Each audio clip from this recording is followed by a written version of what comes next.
아셨습니까? 오늘 이 영상을 보시는 여러분들에게 성삼위 하나님의 은혜와 또 평강, 축복이 넘치시기를 소원합니다. 강의에 앞서서 제가 먼저 성경 한 절 봉독하고 시작하도록 하겠습니다.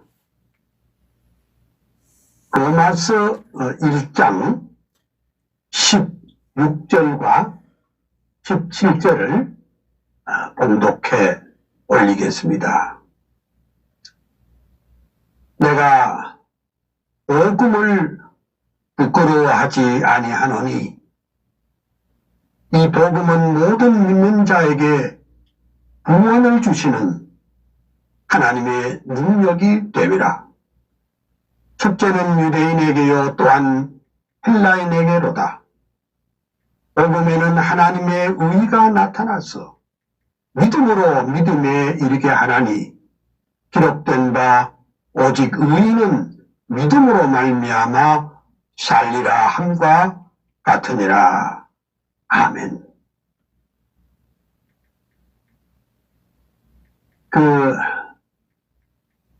지난번에 칼빈의 사상과 삶을 공부를 시작하다가 그만 중단을 했습니다. 여러분, 오늘 제가 여러분과 함께 왜 우리는 칼빈을 배워야 하느냐? 그 이유는 우리 칼빈 목사님은 우리 장로교회에 신학과 신앙의 골격을 세우신 분입니다. 칼빈을 몰라가지고서는 기독교 정통 교리를 이해할 수 없을 뿐 아니라 우리의 성경을 또 바로 해석도 할 수가 없습니다. 그래서 칼빈은 우리 개혁교회, 우리 프로테스탄트 신학의 원조가 되는 것입니다. 그래서 오늘 칼빈의 사상과 삶이라는 제목하에 제가 만든 강의 자료를 가지고 진행을 해 보도록 하겠습니다. 우선 거기 나온 두 번째로 칼빈에 대한 오해가 있다. 그런 말씀을 했는데 여러분 지금 보이실는지 모르지만은 여기에 칼빈에 대한 초상화가 하나 있거든요. 어때요? 날카롭죠? 또 눈에는 흰자질도 많고 그런데 여기 보면은 이 칼빈의 모습은 좀 풍풍하고 또 아주 자애로운 그런 모습을 볼 수가 있습니다. 또 이 모습은 어때요? 굉장히 아주 스마트하고 학자적인 그런 분위기가 있지요. 제가 왜 이것을 먼저 보여주는 거 하니까 이 세상의 모든 그림은 사실상 중립이라는 것이 없습니다. 그 작가가 생각하는 내용에 따라서 서로 조금씩 다릅니다. 저희 칼빈주의 연구원과 박물관에는 제가 칼빈에 대한 초상이 약 80종이 있습니다. 조금씩 다 달라요. 왜 다르냐? 앞서 보여드렸던 이 칼빈의 모습은 제네바에서 그린 그림입니다. 그 제네바에서 그린 그림은 아주 표독스럽게, 아주 그냥 사람 잡아먹을 것처럼 그런 식으로 표현이 됐는데, 왜 그러냐? 칼빈이 제네바에서 종교개혁, 즉 교회개혁을 할 때는 많은 적이 있었습니다. 첫째는 이단, 두 번째는 자유주의, 그 세 번째는 로마 캐토릭. 이걸 칼빈을 죽여버리기 위해서 참 성경에 있는 대로 좌우로 우겨싸임을 당한 그런 것이고, 항상 생명의 위험을 받던 때였습니다. 그러니까 제네바에서 그린 그림은 아주 표독스럽고 막 그냥 상대를 말하자면 증오하는 것처럼 그런 식으로 그림을 그렸다면은, 두 번째 보여진 그림은 칼빈은 목사로서 온화하고 또 이렇게 진실한 모습을 볼 수가 있습니다. 그래서 칼빈에 대해서 요즘도 잘못 오해하는 사람들이 많이 있거든요. 그 오해가 뭐냐? 제가 어떤 날 우리 연구원에 있다가 보면 어떤 집사님이 달려와서 그래요. 목사님, 칼빈이 사람 죽였다면요. 이런 말을 하다. 누가 들어서 그렇게 말합니까? 어느 부흥사가 그런 얘기를 하더라. 그건 잘못된 겁니다. 여러분 그렇게 아시고 나중에 잘 내가 설명할 기회가 있겠지만은, 하여간 칼빈을 몰라가지고서는 우리 개혁교회를 알 수가 없고, 칼빈을 몰라가지고서는 우리 장로교회를 알 수 있는 법이 없습니다. 또 칼빈은 많은 책을 저술해서 우리의 신앙의 그 핵심을 잘 해줬고, 또 칼빈은 신구약 66권 중에 계시록을 제외하고는 모든 성경을 다 저술해서 우리에게 아주 명쾌한 신앙의 또 신학의 정석을 알려주었습니다. 여러분들이 이제 공부를 시작할 터인데, 이제 칼빈의 영향력이 어느 정도냐? 칼빈은 신학에만 영향을 끼친 것이 아닙니다. 모든 교회, 그리고 정치, 경제, 사회, 문화, 예술, 교육, 그 어느 것에 미치지 아니한 곳이 없습니다. 그래서 그 16세기 이후에 칼빈을, 서양사를 말할 때 칼빈을 제외하고는 말할 수가 없습니다. 그 다음 셋째 3페이지에 이 강의의 목적에 대해서 말씀을 드리려고 합니다. 그 옆에 있는 그 칼빈의 전신상은요, 원화가 지금 한국에 있습니다. 원화가 지금 우리 한국 칼빈주의 연구원 안에 있는 박물관에 이 사진이 있습니다. 물론 많이 카피본이 있지만은 제가 가진 것은 바로 16세기에 화란에서 그린 그림입니다. 그래, 이 강의가, 오늘 강의의 목적이 뭐냐? 저는 이번 강의를 통해서 여러분들에게 정말 다 칼빈 박사가 되기를 소원합니다. 정말로 여러분들이 칼빈주의자가 되기를 소원합니다. 또 종교개혁 근면이 503년이거든요. 그래서 우리 개혁교회의 참모습을 참 알려줬으면 좋겠다. 그렇게 생각합니다. 이제 4번 4페이지 보겠습니다. 4페이지에 보면은 그러면 칼빈이 기독교에 기여한 것들이 뭐가 있느냐? 무슨 역할을 했느냐? 그 작은 일본에 보면 칼빈은 성경에 대한 경외심을 우리에게 심어 주었습니다.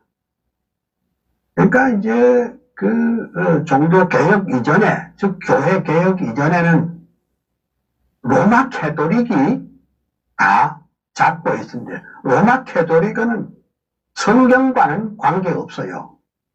성경 위에 말하자면 전통을 성경보다 더 귀히 여기고 성경을 그냥 그렇게 지나쳐 버렸습니다. 사실 가톨릭은요, 이단 중에 이단입니다. 아주 최고의 이단입니다.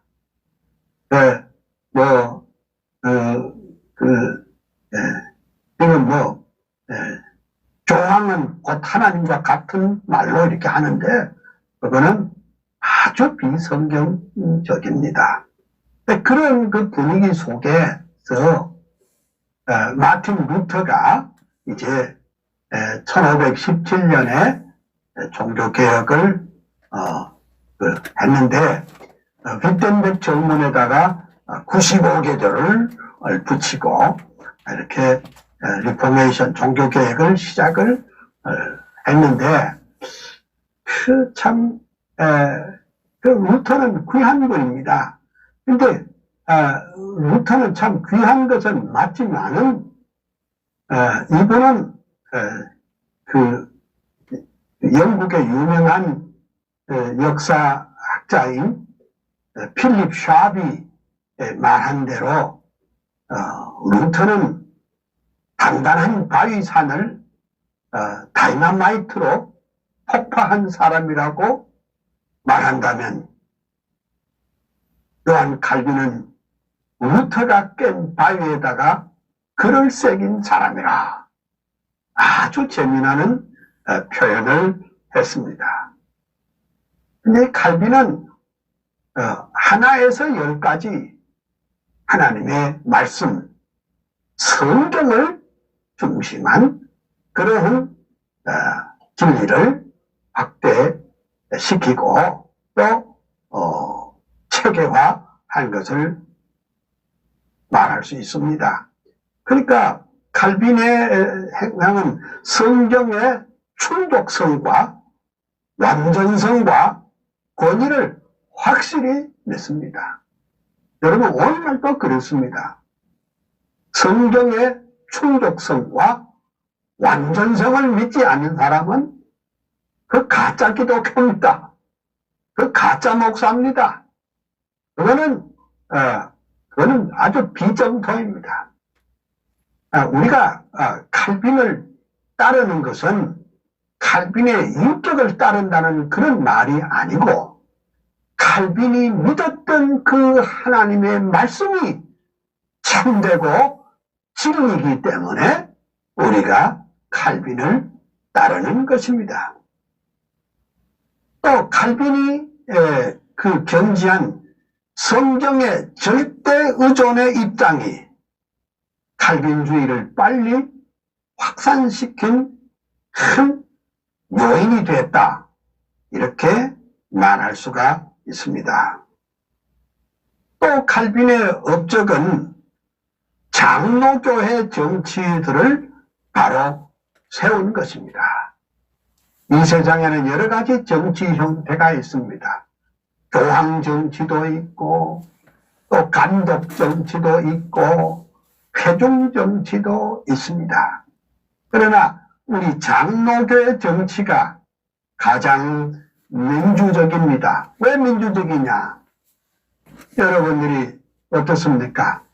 목사님을 청빙할 때도 온 성도들이 투표로 결정하고, 장로님을 세울 때도 투표로 결정합니다. 예. 그리고 노회나 총회도 투표로 결정합니다. 그러니까 우리나라의 민주주의가 언제부터 시작되느냐 이런 말이 또 회자가 됩니다만, 우리나라의 민주주의는 대한예수교 장로교가 설립되던 1912년부터 고구에 오면 동로에까지 하면 1907년입니다만 1912년 대한예수교 장로회가 시작될 때부터 우리나라의 민주주의가 실시되었다, 이렇게 보는 것이 옳습니다. 그래, 칼빈은 언제나도 하나님의 말씀에 대한 경외심을 바탕으로 이렇게 시작하는 것입니다. 그리고 또한 우리가 알아야 될 것은 칼빈의 기여는 교회뿐만 아니라 시민사회, 시빌 소사이어티에 관련된 그의 교리입니다. 칼빈의 정치 제도는 바로 성경의 말하는 정치, 말하자면 비블리오크라시, 성경 정치였습니다. 어떤 정치 형태든 간에 국가는 하나님으로부터 권세를 받았고, 국가의 최우선적 의미는 하나님의 뜻을 실현하는 것이라, 그렇게 말했습니다. 그 다음 네 번째, 칼빈이 강조한 것은 하나님 앞에서의 경건을 늘 강조했습니다. 그래서 우리 신학에는 이것을 가르쳐서 코람데오의 신학이라, 라틴 말로 코람데오라는 말은 우리말로는 하나님 앞에서라는 말입니다. 다시 말씀드리면 참 우리가 언제라도 여호와의 불꽃 같은 눈앞에서 한 점 부끄러움 없이 살아야 한다는 것이 바로 우리의 신앙의 핵심입니다. 칼빈이 강조한 경건은 당시 암울한 사회를 개혁하는 그런 아주 중요한 내용이 되었습니다.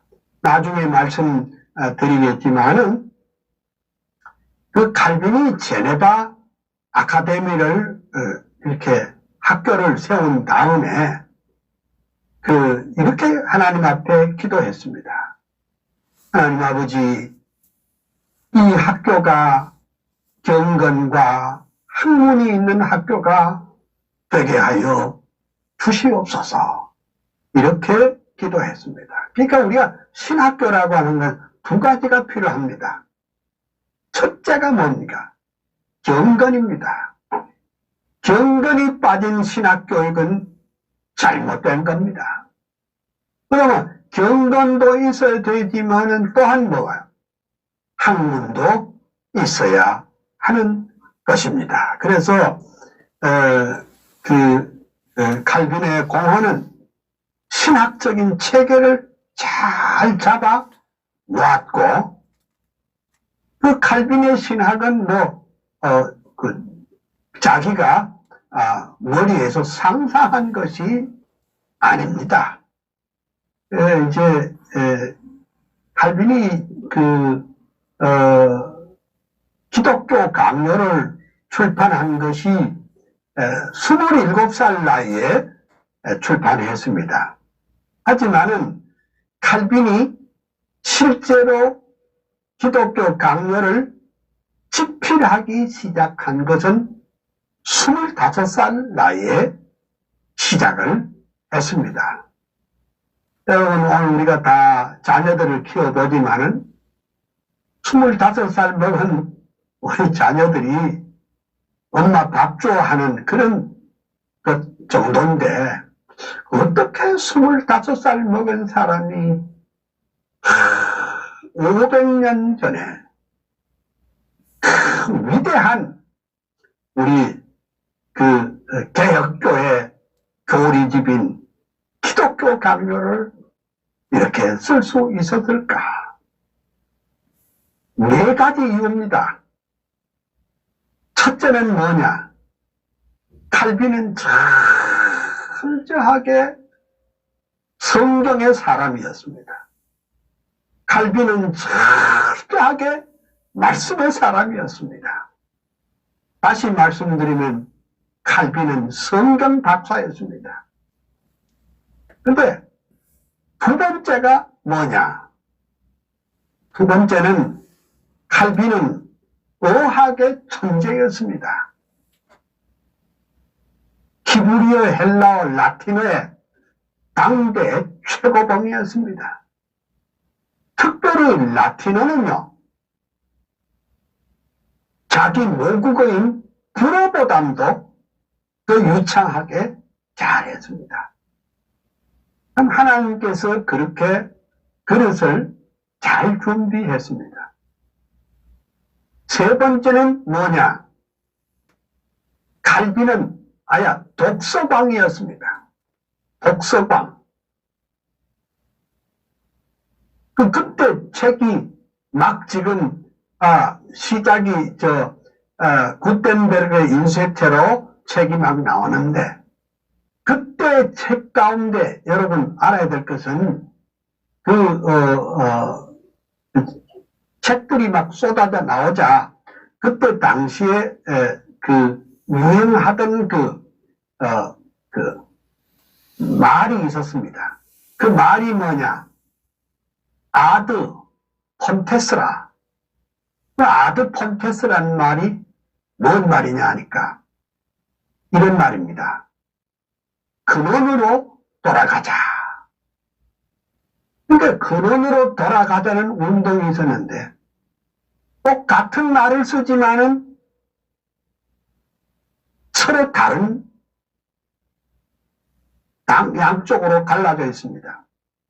한쪽은 뭐냐? 헬라와 로마의 찬란한 문화로 다시 돌아가자. 이런 게 하나 있었고, 다른 하나는 뭐냐? 아니다. 성경으로 돌아가자. 그리고 교부들의 신학과 신앙으로 다시 돌아가자. 이런 운동이 있었습니다. 그래서 이런 개혁주의적인 신앙을 가진 사람들이 뭘 했는가 하니 옛날에 교부들의 원전을 책으로 찍어냈습니다.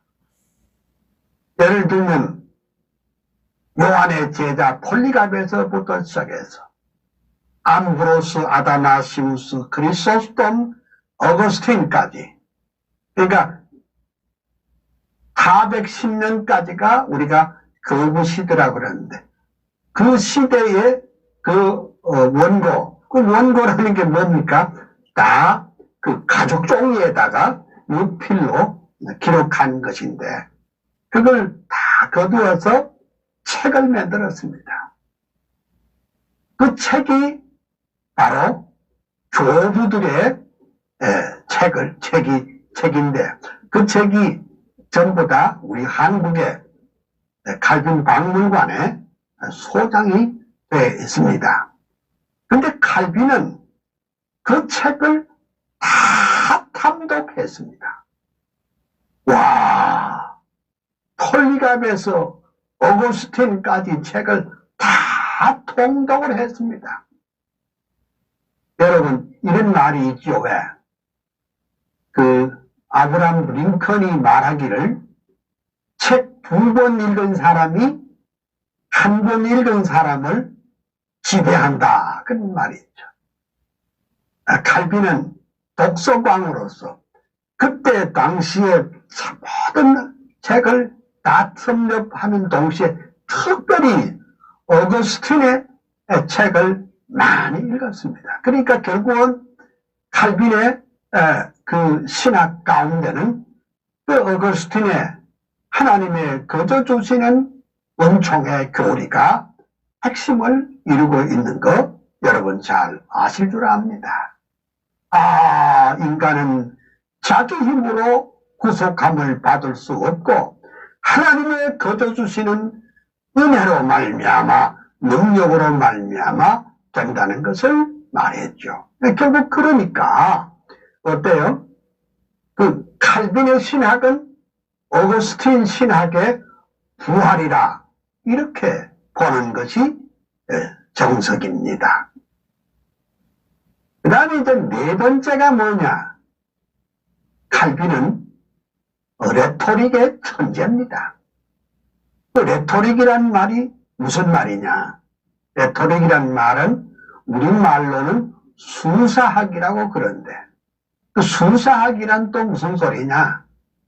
말과 글을 논리적으로 해서 상대를 설득시키는 기술입니다. 그러니까 그래서 칼빈은 그 로마 캐토릭과의 말하자면 논쟁에서 단 한 건도 진 일이 없었습니다.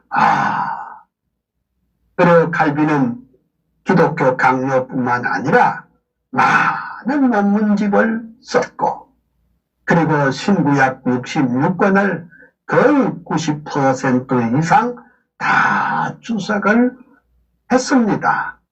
그것이 칼빈의 위대한 점입니다. 그래서 우리가 이제 이 칼빈에 대한 오리엔테이션으로 이 정도를 알고 들어가야 할 것입니다. 그래서 칼빈의 저서의 핵심은 성경 자체가 성경의 권위를 스스로 증명한다는데 항상 포인트를 두고 있습니다. 그 다음에 이제 칼빈의 신학의 핵심이 뭐냐? 하나님의 주권에 대한 것, 하나님의 주권에 대한 것, 그리고 이심청이 의인은 믿음으로 말미암아 구원을 얻고 또 하나님께서 절대 주권을 가졌기 때문에 우리 모든 인생들은 하나님의 예정 가운데 있다는 그런 말씀입니다. 거기에 대한 것은 후에 말씀을 드리겠습니다만은 칼빈의 열매들은 나라마다 조금씩 다른 형태로 나타났습니다. 예를 들면은 스코틀랜드는 존 낙스를 통해서 우리 장로교 형태로 보고 그 다음에 또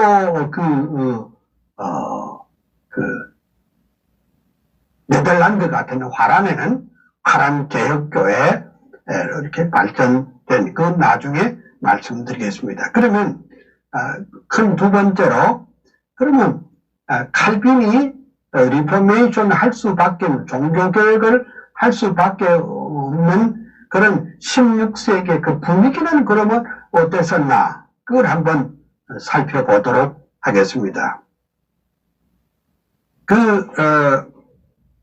4세기에서부터 16세기까지 로마 캐토릭에 말하자면 암흑기가 있었습니다. 말씀의 종교에서 의식주의 종교로 바뀌었고 은총의 종교에서 행함의 종교로 바뀌었고 성경의 권위보다도 전성을 귀히 여기게 됐습니다. 그럼 이제 앞서 말씀을 드렸지만은 아드 폰테스 근원으로 돌아가는 것에 관심을 가졌는데 르네상스는 로마와 헬라의 고전을 재발견하자. 그 다음에 종교개혁은 성경을 재발견하자. 이렇게 됐습니다. 그 다음에 이제 세 번째, 우리 7페이지에, 보면은, 16세기는 사회적으로, 교회적으로 개혁에 열망이 많았습니다. 여러분 그런 거 있잖아요.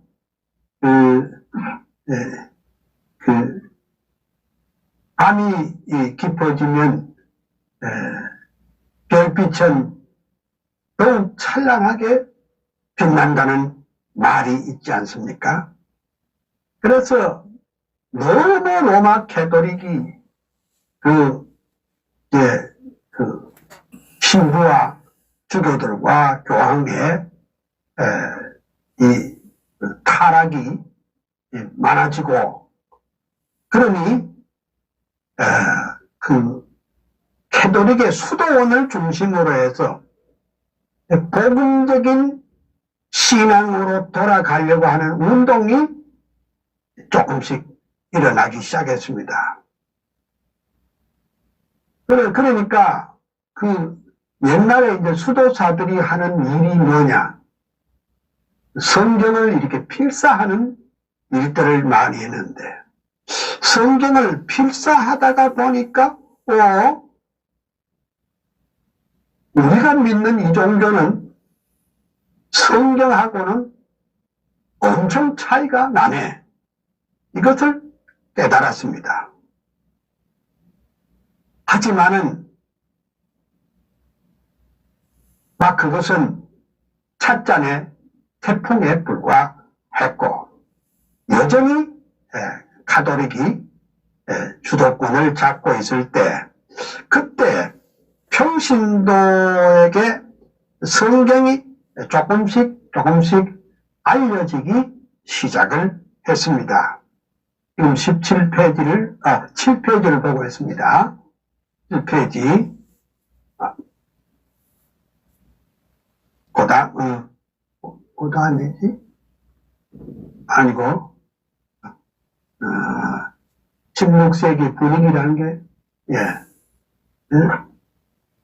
그 전에, 요거 전에, 거기 빠졌나? 오케이, no problem. 그 독일의 구텐베르가 인쇄술을 발명한 것이 종교개혁의 사실은 이렇게 뒷받침이 됐습니다. 일반 대중들에게 성경을 전함으로, 그리고 복음에 대한 갈급함이 해소가 되었습니다. 종교개혁이 뭐냐? 한마디로 성경의 재발견입니다. 성경의 재발견은 뭐냐? 강단의 회복이고, 강단의 재발견이라고 할 수가 있습니다. 그 다음 8페이지. 예, 맞습니다. 그래서 16세기의 분위기를 보면 16세기의 개혁자들은 앞서 말한 대로 수사학의 영향을 받아서 굉장히 논리적이고 또 학문적인 저술이 쏟아져 나왔습니다. 그러면 종교개혁은 곧 하나님의 말씀에 따른 개혁이다, 이렇게 보는 것이 맞습니다. 제가 영어로 해보겠습니다. 우리 여러분 보시다시피 reformed according to the word of God. 그러니까 이 reformed라는 말은 우리가 한국에도 개혁 이렇게 많이 쓰는데, 개혁이라는 말은 좀 아주 특별한 말입니다. 아주 교의학적이고 또 교회사적으로 아주 귀한 말인데, 그 개혁이라는 말 뜻은 새롭게 한다는 그런 뜻이 아닙니다. 또 우리 개혁이라는 말을 한국 사람들 가운데는 갱신이라는 말도 쓰는데, 그 갱신하고 개혁이라는 말은 다른 말입니다. 갱신이라는 말은 영어로 renewal, 갱신한다. 개혁이라는 말은 뭐냐? reformed according to the word of God. 하나님의 말씀을 따라서 형태를 바꾸는 것을 그것을 리폼드라고 한다. 그 다음 9페이지 보겠습니다. 9페이지요? 예. 그러면 종교개혁 전에, 이전에 개혁자들은 어떤 분이 있었느냐? 그러면 이 종교개혁의 여명을 밝힌 자들, 다시 말하자면 The Morning Star of the Reformation, 그 교회개혁의 새벽별, 즉 종교개혁의 새벽별은 세 사람을 들 수가 있습니다. 하나는 존 위클립, 또 다른 한 분은 윌리엄 틴달, 그 다음에 세 번째는 얀 후스, 이런 사람들을 말할 수가 있는데 15세기의 개혁의 선구자들은 아직도 교회와 사회의 그 개혁에 대한 분위기가 무르익지 못하기 때문에 성공은 못했습니다. 그렇지만은 그들의 그 운동이 후에 마틴 루터에게 전달된 것은 사실입니다. 그 다음 10페이지. 예. 근데 첫째 그 종교개혁의 이전의 개혁자들 가운데는 존 위클립을 들 수가 있습니다. 존 위클립은 1320년에서 1380년까지 살았던 분인데, 이분은 옥스포드의 대학자였습니다. 대학자일 뿐만 아니라 이분은 대설교가이기도 했습니다. 그래서 그때 당시에 그 존 위클립이 나서서 대중들에게 설교할 때 대중들은 전에 한 번도 경험하지 못한 이 말씀에 녹아들게 됐습니다. 근데 재미나는 것은 대중들에게는 환영을 받았지만은 집권자들에게는 아주 말하자면은 미움을 받았고, 그 다음에 또 이 기성 말하자면 로마 캐토릭은 당연히 미워하겠죠. 사제들에게는 외면을 당했고, 왜 그러냐? 위클립은 성직자들의 타락과 죄를 강하게 공격을 했습니다. 그러면 이제 존 위클립은 성경을 라틴어로 된 것을 최초로 영어로 번역을 했습니다. 그러니까 이제 저 사본이 존 위클립의 영어 사본이 지금 칼빈 박물관에 소장이 되어 있습니다. 인쇄로 된 게 아니고 일일이 다 이렇게 필사한 것입니다. 그러니까 그때 당시에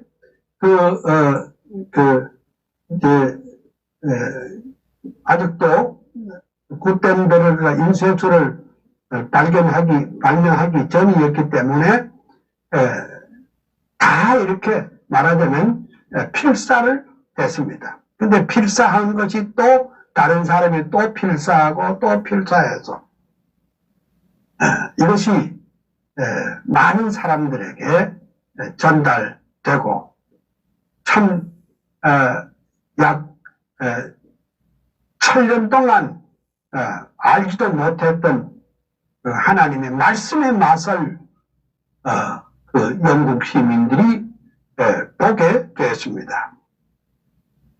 그리고 이제 존 위클립은 이 설교를 통해서 뭘 했느냐? 교황권과 특별히 화채설을 공격했습니다. 그러니까 화채설은 여러분이 아시는 대로 신부가 빵을 이렇게 포도주에 찍어서 주면 그것이 실제로 예수님의 피가 되고 살이 된다는 이런 가당치도 않은 그런 설을 화채설이라고 하는데 또한 위클립은 그것을 강력하게 공격을 했습니다. 그렇게 하고 어떻게 했느냐? 오직 성경, 오직 하나님의 말씀만이 최고의 권위라는 것을 힘있게 설교했습니다. 그리고 이제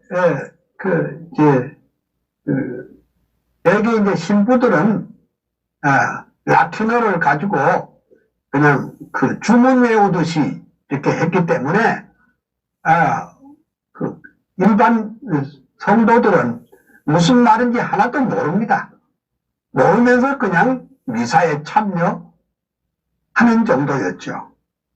그렇지만은 존 위클립은 그 하나님의 말씀을 일반 대중들이 알아듣기 쉬운 영어로 복음적인 교리를 외쳤으니 그 위클립이 인기는 대단했고 정말로 새로운 역사가 일어났습니다. 결국은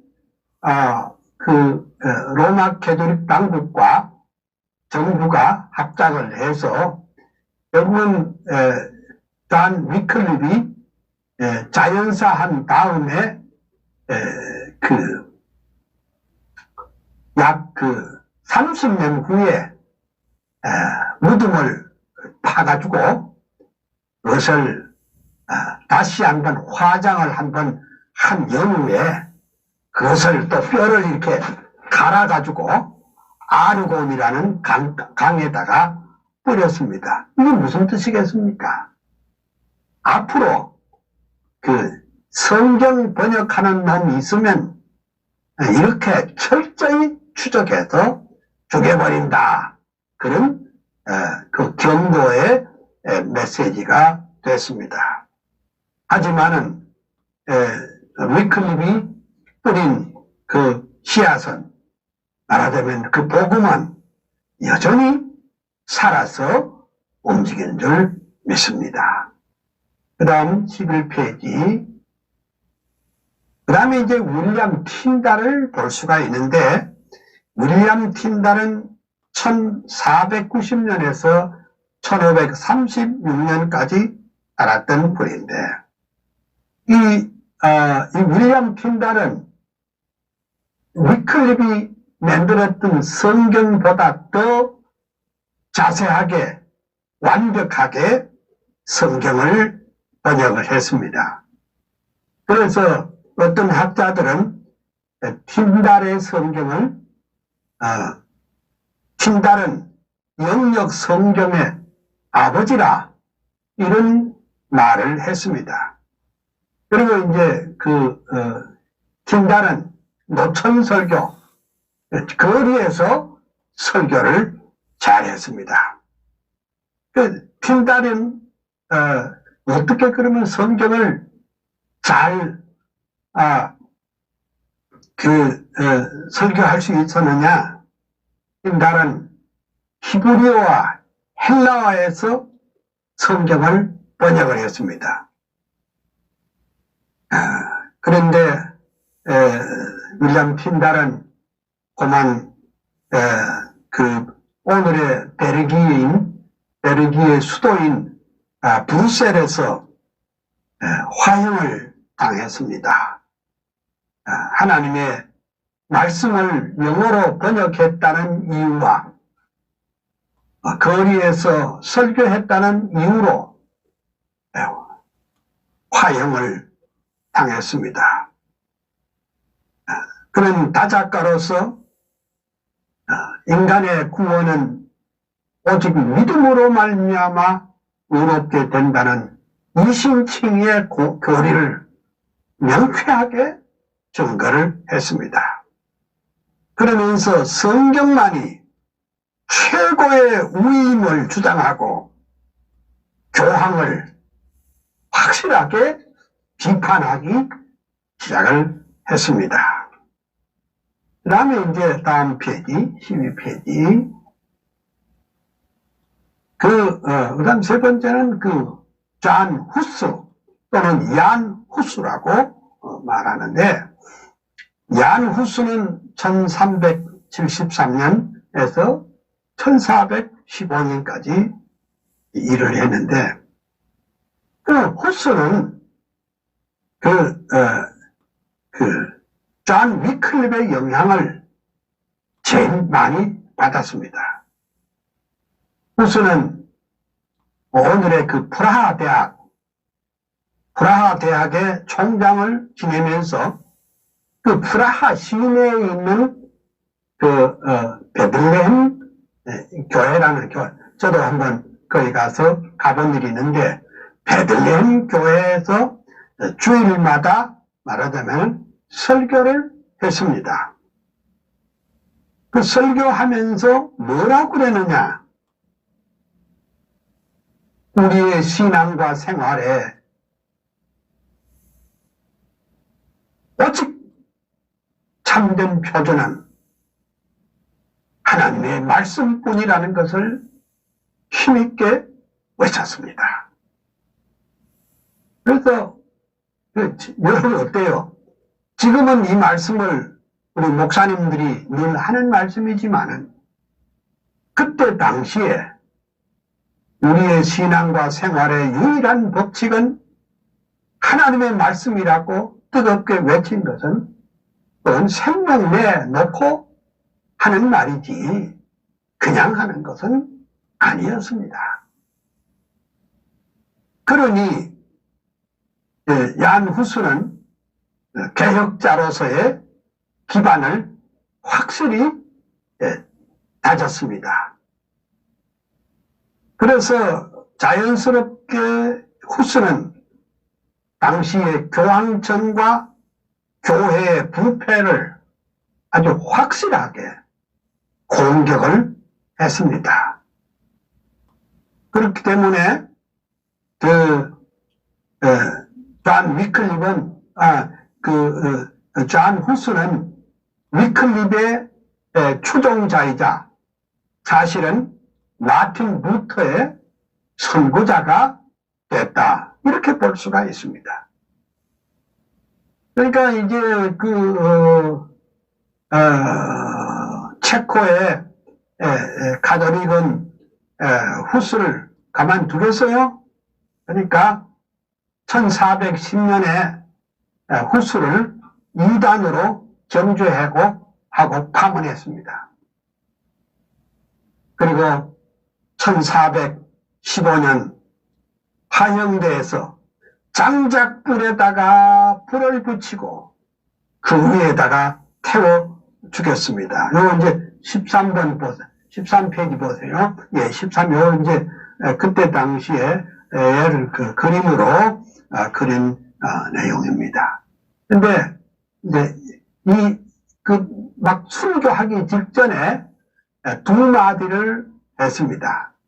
그 옆에 있는 자기를 추종하는 그 장군한테, 지스카 장군에게 뭐라고 말했느냐? 생명이 다하는 순간까지 진리를 지켜라, 이 한 말씀을 남기셨고, 그 다음에 마지막 말은 뭐냐? 지금 불꽃이 타서 몸이 지금 막 익어가는 그 순간에 얀 후스는 말하기를, 여기 거의 한 마리가 지금 타 죽지만은 장차 여기서 100조가 나오리라, 이런 말을 하고 1415년에 순교의 잔을 마셨습니다. 여러분, 오늘 우리가 가지고 있는 이 복음, 이 신앙, 이 신학이 뭐 어찌어찌 하다가 여기까지 흘러나온 것이 아니라 수많은 사람들의 순교의 피 위에 배워줬다는 것을 한순간도 잊어서는 안 됩니다.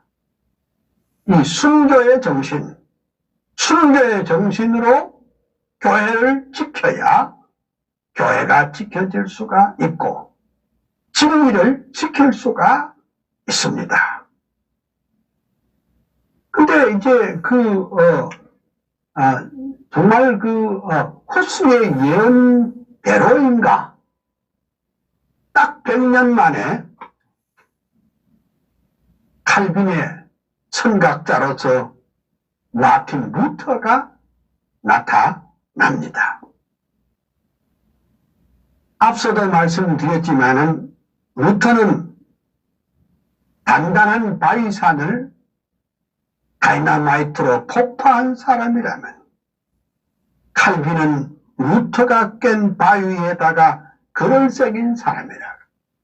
참 적절한 표현입니다. 그러니까 우리가 이렇게 말할 수 있죠. 루터 없이 칼빈 없고 칼빈 없이 루터 없다. 더 올라가면 뭡니까? 후스 없이 루터 없고 루터 없이 칼빈 없다. 이렇게 말할 수 있겠습니다. 루터는 성경 공부를 하다가 그리스도를 믿음으로 말미암아 의롭게 된다는 그 솔라 피데, 그 구원의 진리를 깨닫게 되는 것입니다. 로마서 1장 17절 보면은 하나님의 의가 나타나서 믿음으로 믿음에 이르게 하나니 기록된 바 오직 의인은 믿음으로 말미암아 살리라 함과 같으니라. 루터는 이 말씀에 뒤집어진 것이죠. 그래서 이제 1517년에 95개조 항의문을 윗덴버그 정문에다가 붙였습니다. 그 윗덴버그 정문에다가 붙인 그 항의문은 라틴 말로 되어 전 유럽에 배포가 됐습니다. 여러분, 여기 중요한 것은 그때 윗덴버그 정문에다가 붙였던 95개조는 인쇄된 게 아니고 쓴 거 아니에요? 요즘식으로 말하면 대학가에 대자보 아니에요? 확 뜯어버리면 고만이잖아요. 그렇죠? 그런데 이게 그때 당시에 이미 구텐베르가 인쇄술이 발명이 됐기 때문에 그 95개조를 말하자면은 인쇄로 만들어졌습니다. 근데 이걸 이제 유럽으로 이제 다 배포가 되는데, 유럽 사람들은 그때 당시에 라틴어를 이해하는 사람은 20%밖에 안 됐습니다. 80%는 문맹자요. 라틴어를 몰라요. 그러니까 라틴어는 그때 당시에 유럽의 공통 문자였어요. 공통 문자가 라틴어인데 라틴어를 이해할 줄 아는 사람은 20%밖에 안 됐어요. 그렇지만은 그 20%가 십자층 아니에요? 말하자면 요즘 우리식으로 하면 오피니언 리더들 아니에요. 말하자면 의견을 내놓을 수 있는, 말하자면은 그런 리더들인데, 그래서 이 인쇄가 돼서 마치 이런 봄에 들불처럼 이것이 퍼져가기 시작을 했습니다. 그래 이제 성경 공부와 설교를 중요시하게 하는 열정적인 설교가요. 그리고 이제 루터는 또 바리톤으로 아주 찬양을 잘하는, 그래서 이제 그때는 이제 학생 시절에는 남의 집에 가서 문 앞에서 찬양 하나 하면은 거기 이제 돈이 또 나오고, 그래서 막 요즘 우리식으로는 알바를 찬양으로 했다, 이렇게 보면 좋겠습니다. 루터의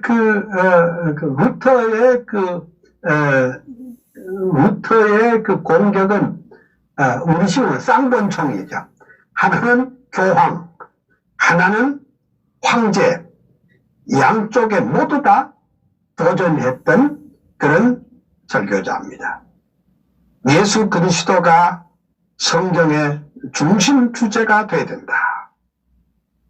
예수 그리스도 안에 나타난 하나님의 영광이 설교의 주제가 되어야 한다. 그러면 당시 그 루터도 설교 중에 욕설이 많이 들어갔어요. 왜 욕설이 많이 들어가느냐? 아니, 설교 도중에 로마 캐토릭 그 반대자들이 와서 막 발을 굴리는 거예요. 집어치워라. 그러니까 욕이 안 나오겠어요? 응? 그렇습니다. 그러니까 이제 그 참모들이 제발 좀 욕은 좀 하지 말라고 그랬는데, 근데 루터는 아니 이게 욕을 안 할 수가 없다. 왜냐하니까 그러니까 이제 이게 급격히 이제 지난 아까 봤죠. 칼빈도 왜만 눈을 흰 자질이 많도록 하고 막 코가 유난히도 빼쪽하게 그리고 왜 사람 잡아먹는 마귀 할멈처럼 그렇게 그랬느냐. 로마 캐토릭이 칼빈 죽이려고 그랬지. 이단들이 칼빈 죽이려고 그랬지. 자유주의자들이 칼빈 죽이려고 그랬지. 그러니까 항상 그 긴장된 모습이 있었듯이 루터는 아주 당당하게 말하자면은 이 방해꾼들을 물리쳤다. 그렇게 볼 수가 있습니다. 그럼 이제 하나 넘겨서 보면 그냥 이것은 루터의 95개조의 그 반박문이 여기 1517년인데 뭐 화면에 잘 보이지는 않겠지만은 그냥 넘어가고 그 다음에 그 칼빈의 생애에 대해서 생각을 해보도록 하겠습니다. 칼빈의 생애 그 앞에 맞습니까? 칼빈의 생애 거기 첫 번에 칼빈의 생애 여기는 16번인데 15번도 있고 아무 문제 없습니다. 15번 아무 문제 없습니다. 그러면은 이제 그래서 여러분 이게 이제 이해가 되신가 몰라. 루터가 리포메이션을 한 지 약 20년 후에 칼빈이 나타났습니다. 아까 이미 말씀을 드렸습니다. 칼빈에 대해서 오리엔테이션을 했는데, 그러면 칼빈은 어디서 났느냐? 칼빈은 불란서 사람입니다. 불란서의 그 노연에서 출생을 했습니다. 그가 아버지 제랄 코반의 넷째 아들로 태어나서 이미 12살 때에 노연 대성당의 말하자면 신부를 보좌한다 할까? 그런 일을 했습니다. 그런데 1523년에 파리로 가가지고 마르쉐 대학과 몽테규 대학에서 인문학을 공부하고 인문학 석사를 받았습니다. 이제 또 아버지 강권으로 올레앙 대학에서 법학 공부를 또 했고 잠시 부르지 대학교에서 법학 강의를 듣기로 했습니다. 근데 우리가 이제 알아야 될 것은 하나 지나가서 그 칼빈은 왜 라틴어의 당대 최고봉이 되느냐? 마르쉐 대학 시절에 꼬르디에 교수를 만나서 라틴어의 기초를 닦았습니다. 또 몽테규 대학 시절에는 칼빈은 성경과 스콜라주의의 엄격한 교육을 받고, 그 다음에 이제 볼마르 교수에 의해서 헬라어에 통달합니다. 그러니까 칼빈은 여러 대학을 이렇게 이제 옮겨 다니면서 히브리어, 헬라어, 라틴어, 또 성경, 기독교 인문학, 신학, 고전학, 수사학, 법학 등 다양한 분야에 아주 최고봉이 됩니다. 그러니까 그 칼빈의 그 학문의 여정을 보면 굉장히 다양했다. 그러니까 신학만 한 것도 아니고 뭐 성경, 그다음에 의학을 다 통달하고 또 법학도 통달하고 그는 최고의 말하자면 학문을 했다. 요즘 말하면 준비된 사람이었다. 하나님은 준비했다. 그러니까 루터는 굉장히 열정이 많은 사람이죠. 아주 가슴이 뜨거운 사람이죠. 근데 여러분 어때요? 가슴이 너무 뜨거운 사람은 논리가 좀 부족하죠. 그렇죠? 어때요? 안 그래요? 또 되게 논리적인 사람은 가슴이 또 싸늘하잖아요. 그러니까 하나님께서요, 그 불꽃 같은 마틴 루터를 뒤집어 엎어가지고 말하자면 단단한 그 바위산 로마 캐토릭을 말하자면 뒤엎고 그 다음에 20년 후에 존 칼빈이라는 굉장히 논리적이고 합리적인 그런 인물을 하나님이 준비해서 가지고 그 위대한 그 일을 했는데 사실 나는 가만히 이렇게 생각이 들어요. 아니 칼빈이 그 1536년에 그 기독교 강요가 나온 이후에 500년이 넘었는데 아직도 로마 카톨릭에 반론책이 없어. 그건 무슨 말이냐? 로마 카톨릭은 비성경적이라는 집단이라는 것은 말하자면 판정패 이렇게 말할 수가 있겠습니다. 그래서 이제 그 다음 18페이지 이것이 종교개혁자로서 말하자면 철저한 기초훈련을 닦았다. 칼빈은 기초훈련을 잘 받은 준비된 인물이다. 그래서 23살 나이에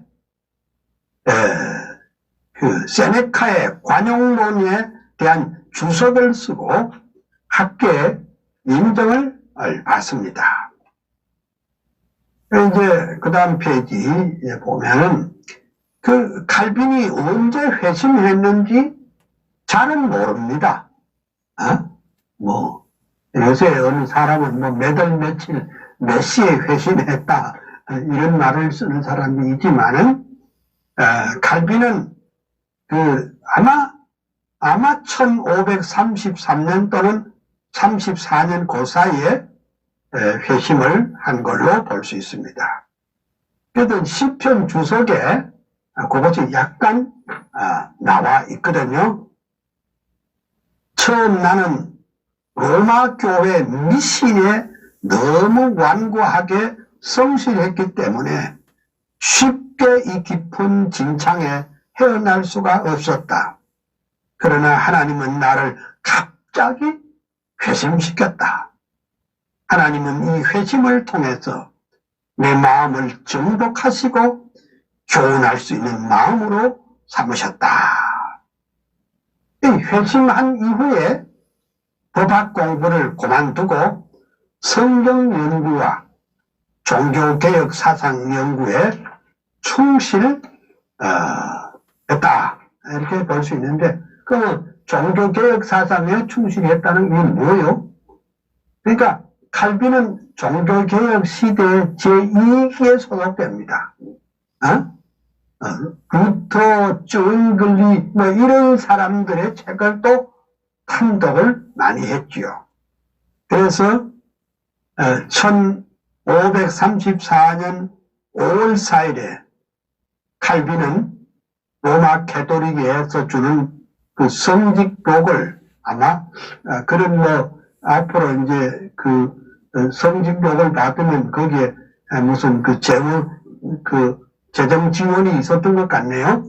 그 포기 다 그따 때려치우고 그 다음에 이 행동선언이 칼빈이 철저하게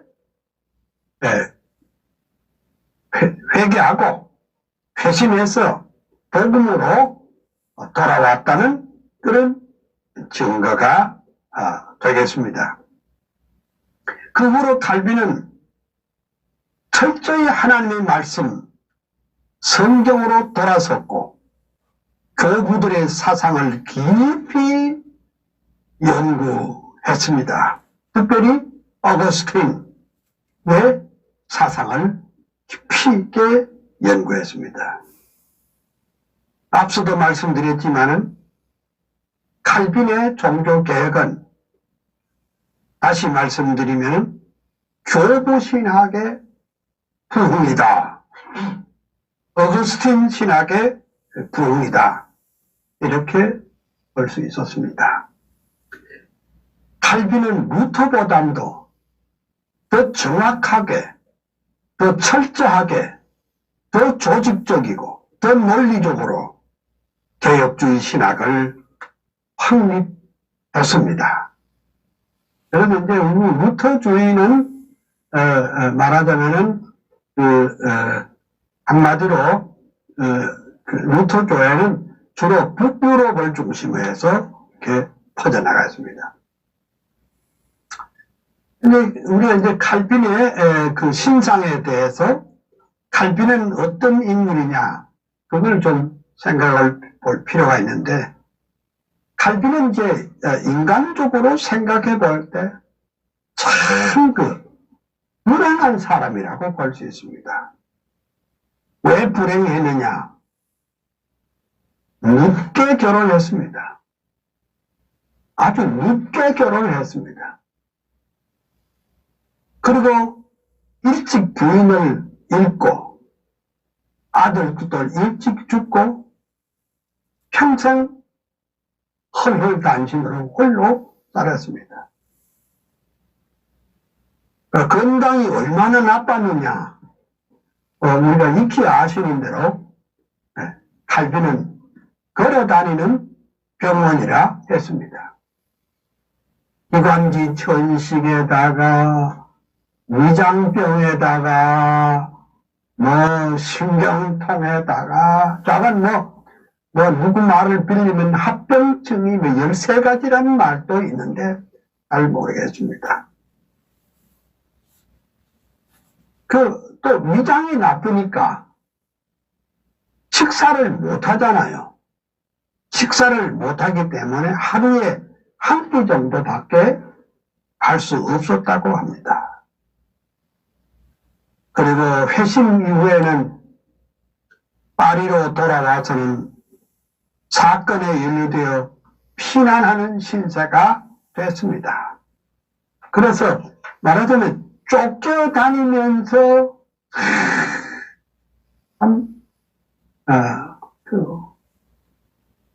한란은 인내는 연단을 낳는다고 했지만은 그 쫓겨다니면서 하나님의 말씀을 더 깊이 연구하고 더 하나님 앞에 경건 생활을 했습니다.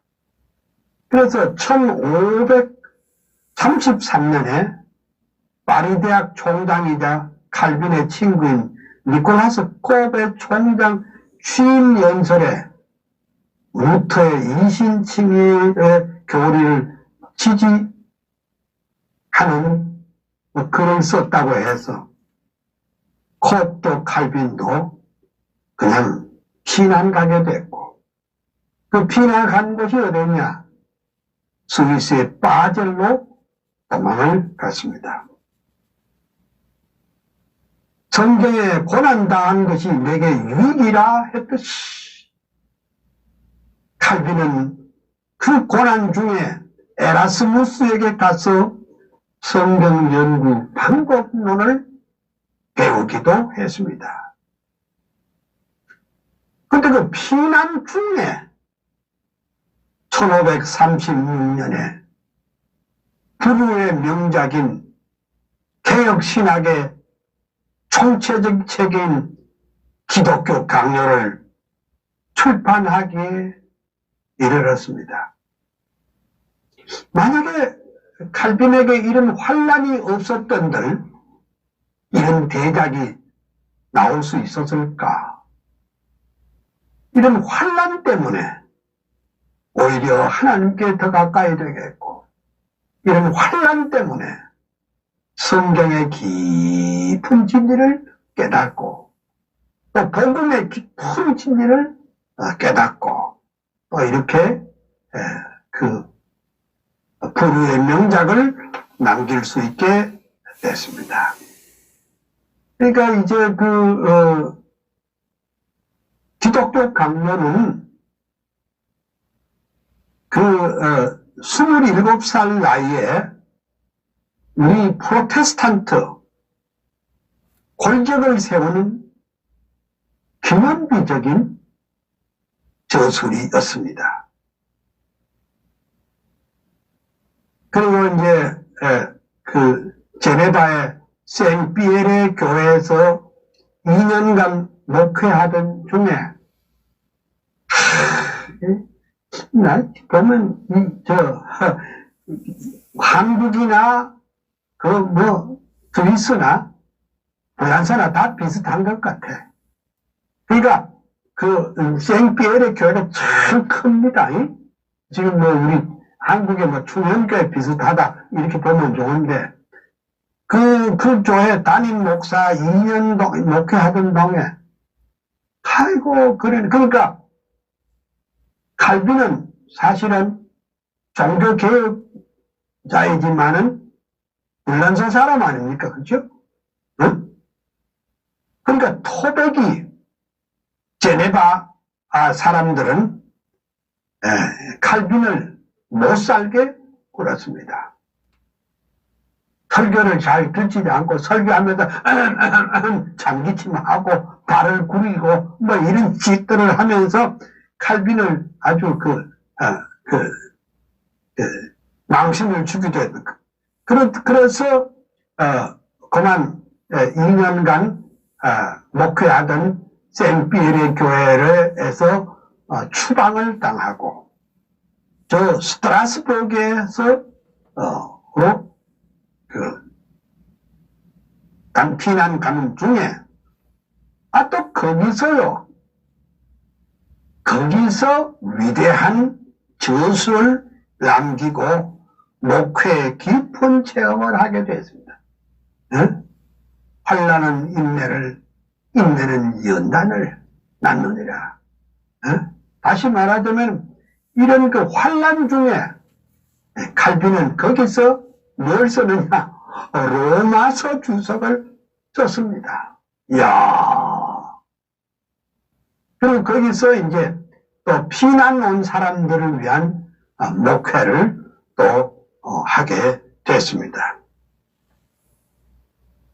그래, 그 외에도 끈질기게 도전하는 세력과 또 어려움이 있었지만은 오히려 칼빈은 그 기회를 선히 사용해서 집필에 몰두했습니다. 그러니까 칼빈은 항상 설교하고 항상 집필하는 그런 사람이었습니다. 칼빈은 외부적인 도전과 고난이 결코 칼빈의 교회 개혁의 의지를 꺾을 수가 없었습니다. 그러니까 칼빈은 루터보다는 열정은 덜했지만 루터에게 없는 그 강한 그 의지력, 그것이 루터보다 훨씬 많았습니다.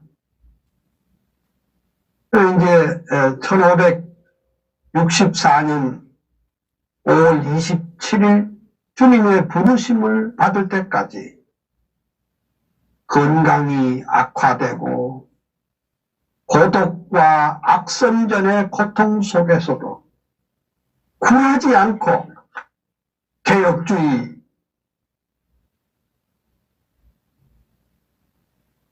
신학과 신앙의 틀을 놓는데 그의 전생애를 다 드렸습니다.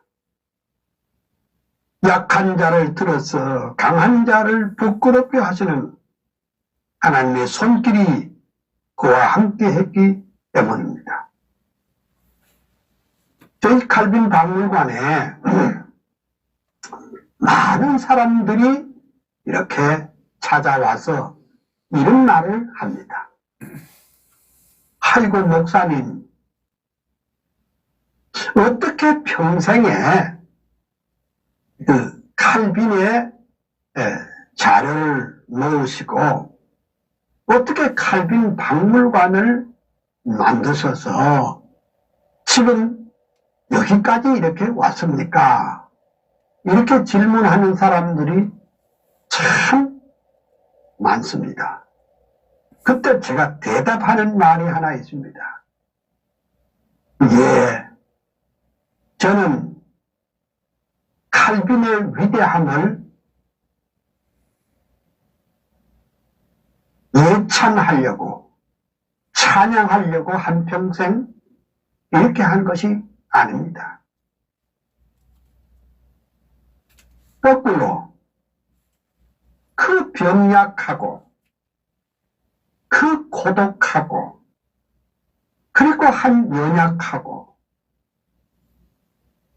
그 사람 인간 칼빈을 하나님께서 사용하셔서 당신의 교회를 교회되게 하시고 성경을 성경되게 하시고 은혜를 은혜되게 하신 그 하나님을 높이고 찬양하기 위해서 제가 평생 칼빈에 매달려서 많은 자료를 모으고 오늘에 이르렀습니다. 나는 칼빈을 찬양하는 것이 아니라 연약한 그 사람 칼빈을 도구로 사용하셔서 하나님의 위대한 역사를 이루는 것을 나는 말하기 위해서 칼빈 박물관을 배웠습니다. 저는 그렇게 얘기를 합니다. 칼빈이 종교 개혁을 할 당시에 분위기는 어땠었는가? 좀 생각해 보면은 이미 말씀드렸거니와 그 종교 개혁의 새벽별인 위클립 킨달 쿠스의 사상이 루터에 와서 열매를 맺고 루터의 사상은 칼빈에게 와서 또 확고하게 또 광범위하게 또 철저하게 정리가 됐습니다. 그러니까 칼빈이 종교개혁할 때는 그 운동의 제2기에 접어들 때였습니다. 그러니까 칼빈은 루터를 비롯해서 개혁운동의 선배와 동지들의 사상을 잘 정리하면서도 체계화하였습니다. 루터와 앞선 지도자들이 옛날에 그릇된 진술과 형식을 타파하기 시작을 했습니다.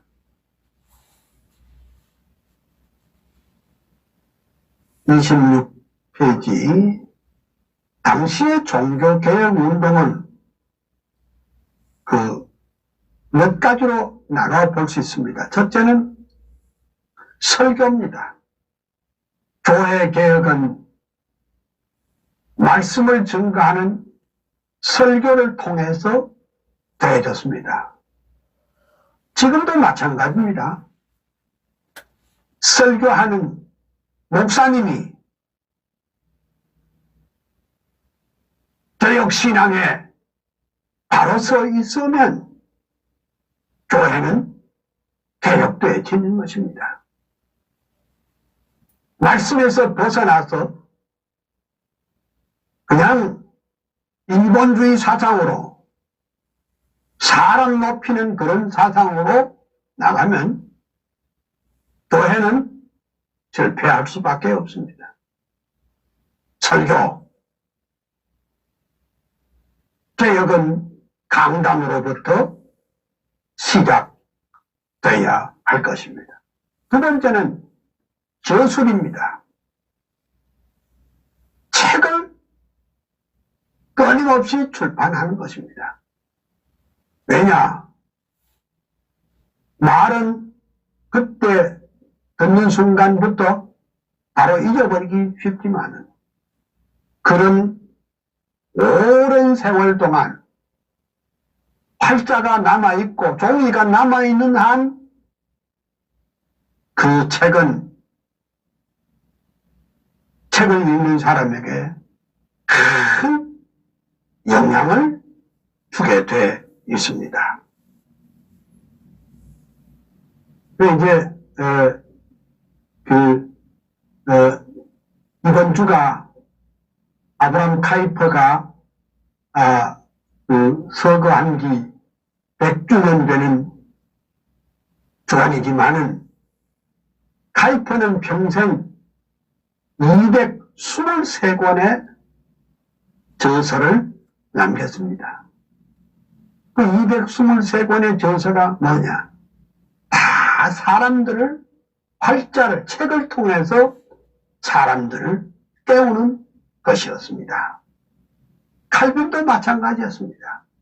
칼빈은 많은 저서들이, 크고 작은 많은 저서들이 있는데 그 많은 저서들을 가지고 먼저 목사를 깨우는 일부터 했습니다. 기독교 강요 그리고 주석들은 이미 칼빈 시대에 영국의 아더 골딩이라는 사람이 번역팀장이 돼가지고 라틴어를 영어로 출판했습니다. 다시 화란어로 출판했습니다. 이 출판이 유럽을 변화시키는, 유럽의 교회를 변화시키는 그런 일이 됐습니다. 강단이 변하니까 사람이 변하고, 사람이 변하니까 어때요? 사회가 변하기 시작했습니다. 사람이 변하니까 어때요? 사회도 변하고 정치도 변하게 되는 것입니다. 그래서 일반 대중들은 어째요? 새로운 경험과 새로운 이상과 희망을 가지게 됐습니다.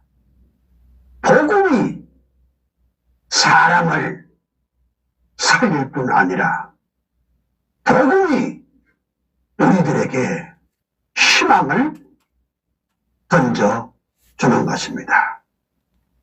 그래서 도덕이 새롭게 되고 사회가 변화되고 가정이 변화되는 것은 바로 강단이 변화되고 또 사회가 변화되는 거기서부터 출발되는 것입니다. 그래서 그래서 이제 이 설교와 저술과 그다음에 각종 그 회의를 통해서 말하자면 그 개혁의 의지를 다짐하고 그리고 또 이렇게 여러 가지 그 논쟁들이 있죠. 큰 모임을 통해서 교회는 말씀으로 돌아가야 하고 교회는 변화되어야 되고 오직 믿음으로 말미암아 살아야 되는 것을 명쾌하게 했습니다. 제가 오늘은 여기까지만 하고 내일 다시 만나도록 하겠습니다. 여러분들에게 주님의 은혜와 평강 그리고 축복이 넘치시기를 소원합니다. 감사합니다.